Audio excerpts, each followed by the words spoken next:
Welcome to Homework Lib. Hi, so over here we're told that there are only 5 different structural isomers on this page, and we need to sort and label each isomer as A, B, C, D, or E. So the first thing is going to be to identify all of the different compounds that are going to have no ramifications, that are going to be hexanes on different sides. So over here, the first example that we have this is the first compound over here. Next up, this compound. Let's look at other compounds with no ramifications at all. Over here we have another one. Here another one, and here there's another one. No ramifications. Remember, no ramifications. And with that, we're done with isomer A. This is going to be the first one. Now let's identify all the ones that are going to have one single ramification on carbon number 2. So on carbon 2, we have this example over here. As well, this is going to be the same molecule since we can start numbering on the other side,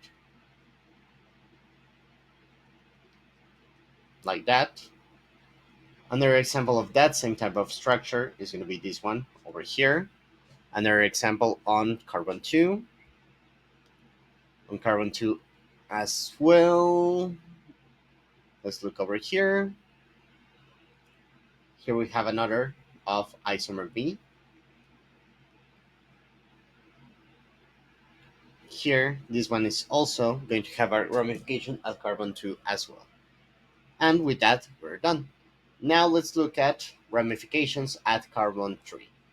Just as the example that we can see over here, these are going to be labeled with C. So we need to identify everything that has the ramification at carbon 3.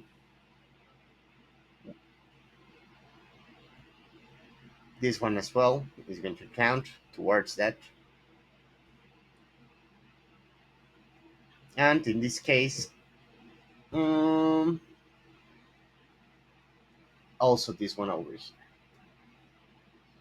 3, 1, 2, 3. And with that, we're done with that part. Next up, let's identify compounds which have 2 methyls at carbon 2, just as this example over here. Now, these are going to be labeled with D. I'm going to put them with a dash line just in order to differentiate them.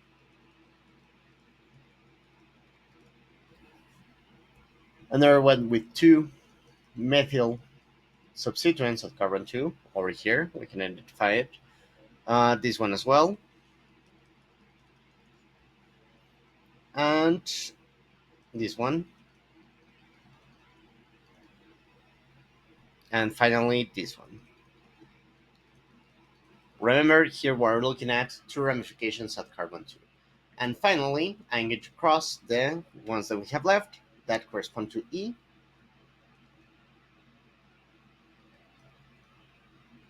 Let's put E as, we're going to put it on circles instead of squares, and simply E is going to be, are going to be the ones that are left.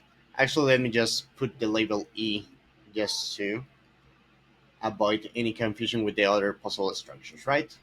And these ones we can round it up in black just to have everything done. And with that, it would be all. Thank you very much and have a good one.